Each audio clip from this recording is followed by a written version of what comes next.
দাড়ি কাটলে লজ্জা পাই, আপনি রাখতে লজ্জা পান, দাড়ি রাখলে লজ্জা, আর আমি কাটলে লজ্জা।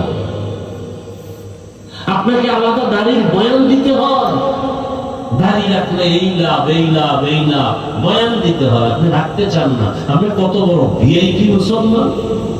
আমি মসজিদে না ঢুকলে লজ্জা পাই, আপনি ঢুকতে লজ্জা পান। একটু ভাবেন, আমি বেয়াদবি ক্ষমা চাই, রাগ করেন না, একটু ভাবেন মানুষ হইতে পারলাম কিনা দেখেন তো।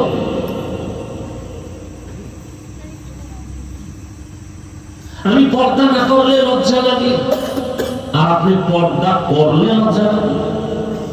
কত বড় ভিআইপি মুসলমান নিজেরা ভাবতেছেন আপনি, হুজুরেরা সব খারাপ, আপনি বড় ভালো মানুষ, নামাজ না পড়েও।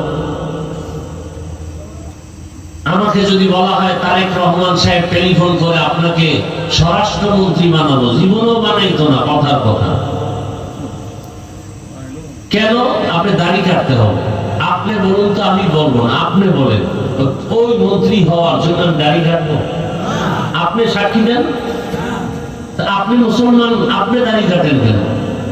24 ঘন্টা সেকেন্ডে সেকেন্ডে সেকেন্ডে সেকেন্ডে অল টাইম কবিরা গুনাহ, কবিরা গুনাহ, কবিরা গুনাহ, কবিরা গুনাহ।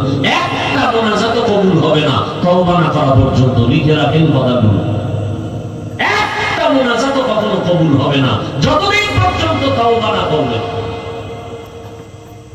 এরপরে যারা সুদের টাকায় জড়িত, 24 ঘন্টা সেকেন্ডে সেকেন্ডে গর্ভধারিণী মায়ের সাথে জিনা জিনা জিনা অল টাইম। হজ করলে কবুল হবে না, দান করলে কবুল হবে না, মাদ্রাসা করলে সওয়াব হবে না, মসজিদ করলে সওয়াব হবে না, সুদের টাকায় যাদের খাতায় নাম যাদের আছে, হজ করলে কবুল হবে না, তেলাওয়াত করলে কবুল হবে না, মুনাজাত দিলে কবুল হবে না, নামাজ পড়লে কবুল হবে না, তওবা না করে মরলে চিরস্থায়ী জাহান্নাম। এই কথাগুলো আমরা যদি আপনাদের সতর্কমূলক না বলি, কে বলবে? বলার তো এখন আলেম কইরা যাইতেছে।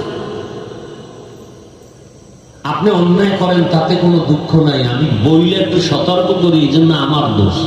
একটু চিন্তা করতে পারেন। আপনি রাগ করতেছেন, আপনি যে অন্যায় করেন এতে আপনি একবারও চিন্তা নেই, দোষ মনে করেন না। আমি আপনাকে সতর্কমূলক বয়ান করি কেন, আপনি এটাকে অনেক দোষ মনে করতেছেন। তাহলে আমাকে আলাদা বয়ান শিখে